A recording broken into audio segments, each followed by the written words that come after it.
Yes, Savannah. That's a good man.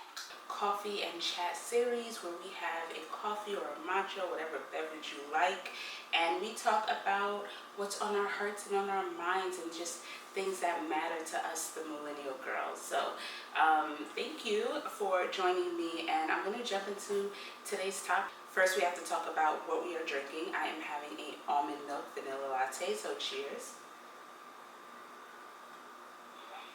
Matcha is going to do it for me every time. So for today's topic, I gotta put the drink down because I have lots of notes on my iPad. We're talking about relationships. Oh, first, do you like the new setup? We're trying a different area of the apartment, just seeing, we're testing things out. We're seeing what works for this. There's gonna be some trial, some error, some experimenting, but we're gonna keep going forward as we try things out because, like I said in prior episodes, we do not let perfection be the enemy of the good. So we're going to keep moving, keep doing this series, keep going towards the goal. But while we're doing it, we're going to test some different things out. So this is just another section of my living room that I'm sitting, and I want to see how we like this setup. So today we're talking about relationships. I love talking about relationships, which is kind of shocking because my whole life I've been very private about my own relationships, but I do have a personal interest really in people and kind of like the makeup of people and why people do the things they do. But as people, we are on this earth to be in relationship with each other. So I think that leads to my interest in relationships. So I actually have a web series called No Chaser, which is about relationships from the Black millennial male perspective. I actually sit down with men and talk to them about relationships, and we have an episode about everything, about dating with kids, about why men cheat, about online dating. So I will link the series if you want to check that out.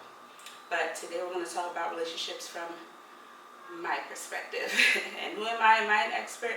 No, I'm just going to share what I've learned and from my personal experiences. So you may ask, what is my relationship status? We're talking about relationships. What do I know, right? I am partnered. I have been in a relationship for over 5 years now. So I'm going to speak about what I think makes my relationship successful. Again, this is just personal experience. Before I was in this relationship for over 5 years, I was single for over 5 years. So a lot of things I'm going to share and a lot of opinions I have were even formed in that single time. What kind of sparked this conversation, I think, this week is I've been watching Love is Blind. So my guilty pleasure is a little bit of reality TV. Not too much. I'm not like watching baddies and Love and Hip Hop, not too ratchet, but I like a housewife episode. I like a Love is Blind. So it's on Netflix. Check it out. People get engaged before they even see each other. It's about, is love blind? Can you build a relationship? Can you build a connection with someone without even seeing them? And then they meet in person and it gets crazy, it gets toxic, it gets chaotic, and it's very entertaining. So just watching them go through the process, even though it's a mess, it just kind of sparks just different thoughts and conversations about like relationship in general and what does it take to have a successful relationship. Probably so many different things. There's probably so much we can talk about, and of course there's the obvious things like loyalty and honesty, but I wanted to share a few things that I feel are keys to a successful relationship. So my number one thing why I think I'm in a successful relationship is because I was okay not being in a relationship. So like I said, before I was in this 5+ relationship, I spent 5+ years single. So and during this time, I had a great time. I built a life that I enjoyed. I had great friends. We would go out all the time. I was always at brunch. I had a church I belonged to. I built a relationship with God. I traveled. I went on girls trips with my friends.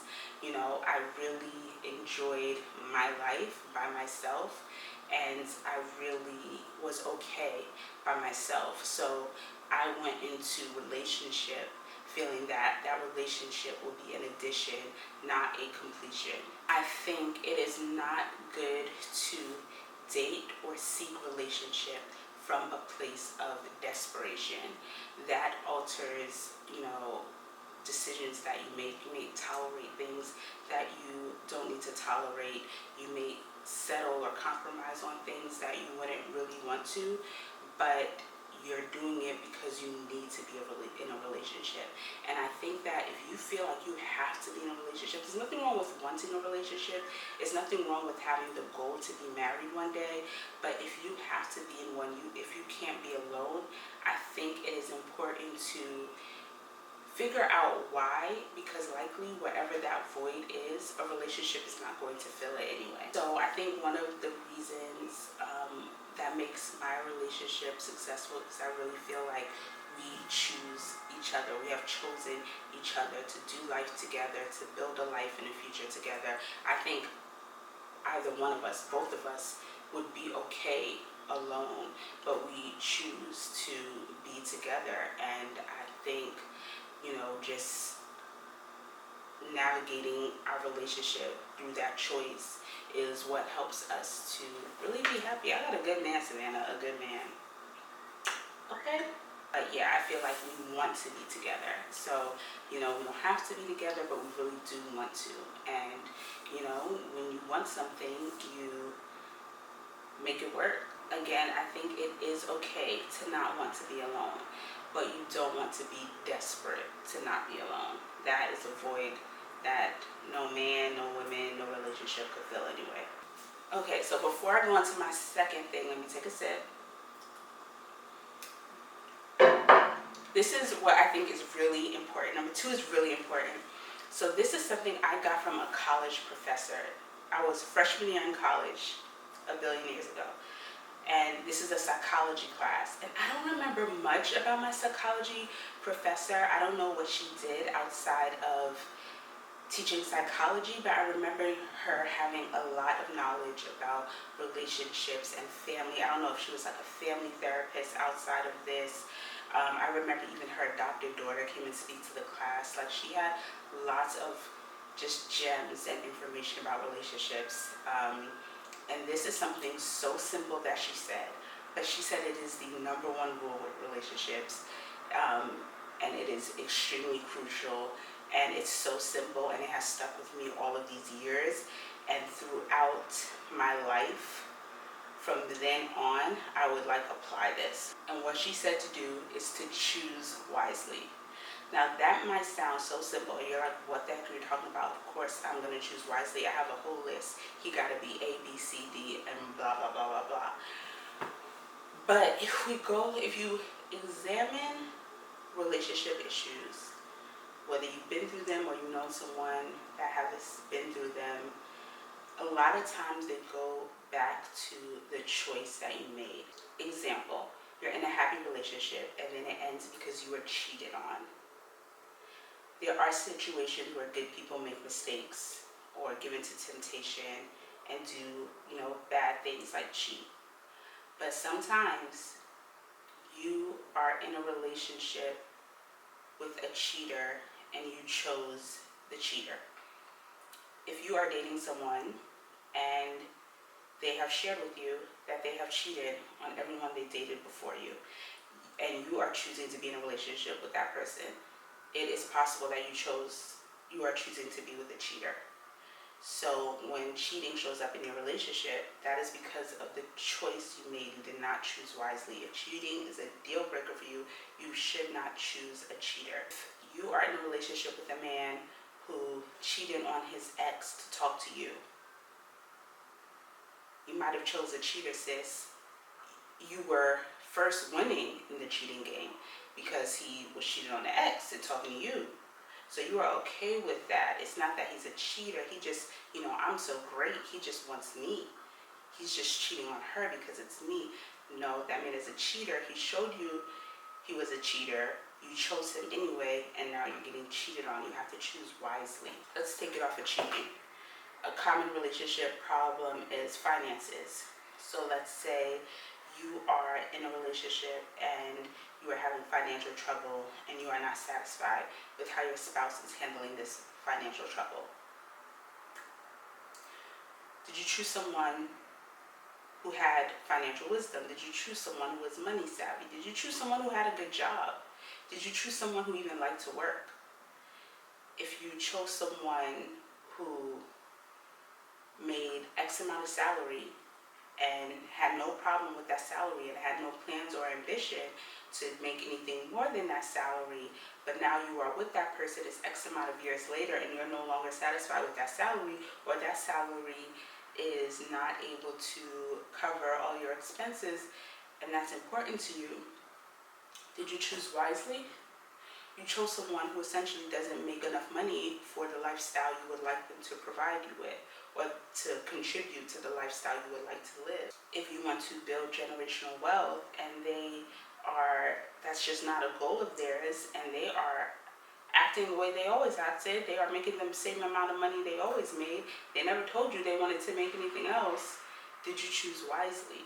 If you are in a relationship and you want to be out, going on dates, going on trips, having fun, and your spouse wants to be at home on the couch, did you choose wisely? If traveling is something that is very important to you and a life experience you highly value, was it wise to choose someone who is afraid of flying? If being outside and having fun and doing all these things is super important to you, is it wise to choose someone 15, 20 years older than you, which is probably was fine when you were 20 and they were 40, because they still had some youth. But now you're 30 and they're 50 and they want to be in the house and you're in your prime and you want to be outside. Did you choose wisely? I really taken this approach to life in general, any situation, whether it be in my career or whatever that I find myself in. I stop and really just think about my choices and what did I choose to get me here. So I think that is a very important piece of advice or key that could be applied to relationships or anything. Choose wisely. So let me know what you think about that. I'm gonna take another sip. And the last relationship key that I want to share that I think has been significant or important or really instrumental for me is timing. So that can mean various things.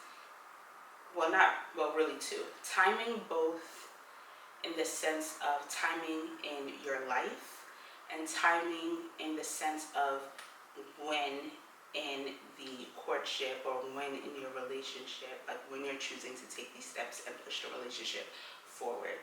I think those have been two key things for me. This kind of leads back to point number one. If you are coming from a place of desperation, it may cause you to push time along faster, to push the relationship along at a pace faster than maybe it should happen. I have a church background. I've been members of several churches in New York, and the millennial church scene has very much been for years like Find a Husband, where I feel like I was in churches and even the leadership would be talking about like finding your person in the church, and they would like do things to push along the church relationships to marriage, and sometimes I think prematurely because the amount of people that were getting engaged in like less than a year.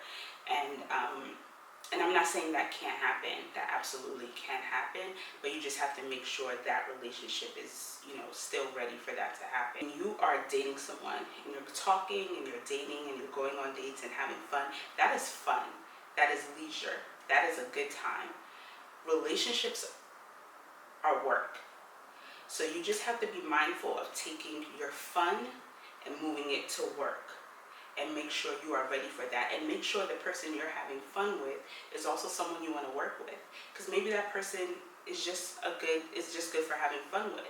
I think more so in my 20s, I moved along in relationships faster than I needed to, and that's why I think when I got myself to a single place, I was like, I'm staying here, and I spent years being single, because I think that if I would have spent more time in the talking phase before moving on to relationship, I would have realized that I didn't want to be in relationships with some of those people. I would have realized that they were fun, we were having a good time dating, and I probably could have just kept them as friends, and we could have still had dinners and went to the movies and hung out in the city without moving, this fun over to work, because I wasn't trying to work with them. So that's what I mean as far as timing in that sense, and then also in timing in your life. Now, I do think it's possible for successful relationships to happen in your 20s. I don't think everyone needs to wait to their 30s to be in a relationship, but I do think the timing in your life is really important, and what makes my relationship a success. You know, we did start our relationship in our 30s, and I think it was in a time in our life we were both ready. We were both ready to, you know, invest in the relationship, in each other, to build and make it work with each other. We have both outgrown certain things in mature ways. It was just a great timing in our lives. And then I think we took the time with our relationship to actually build and bring it to what it is now. So I think timing is like very, very important. And remember, I have a whole episode about running out of time. Like sometimes you push relationships along and you jump into things you shouldn't be in or don't have to be in because you feel like you're running out of time. But what is for you is going to be on time. So don't obsess over time and like push yourself and jump into relationships and jump into engagements. You know, you don't have to rush that. When it's right, you will know. So I'm gonna give you a bonus one actually, now that I think about knowing, is absolutely prayer. One thing I did from the beginning of my relationship was pray about everything, pray about our connection. Even like I would need like confirmation on something and I would pray about it, and then like the next time I would talk to my now partner, I would get like confirmation about that thing. So you have to, you know, invite God if you believe in God. You know, I'm not trying to force my beliefs on anyone, but for me, from my personal experience, inviting God into my relationship, I think is everything. Someone once told me that relationship should be a triangle, 3 points. So it's you, it's your partner, and it's God. So it's like you're connected to your partner, you're both connected to God, you're both seeking God, and that is the 3 points of your relationship. That's what works for me. Again, I'm not an expert, and again, I am in a 5+ year relationship. I know I do not know it all. I know I have years more of experiences and lessons to learn, and you know, I'm sure there are people in 20+ year marriages that know way more than me, but you know, you gotta walk before you run. You gotta crawl, you gotta scoot, you gotta do all these things before you run. So I'm talking to the crawlers and the scooters and the walkers, okay? I'm just sharing with you what I know so far. But thank you for watching. Make sure you subscribe and tell me in the comments, what do you think is a key, one major key to a successful relationship? And tell me how relationships going for you. How's dating? What you doing, sis? I'll see you in the next video. Bye.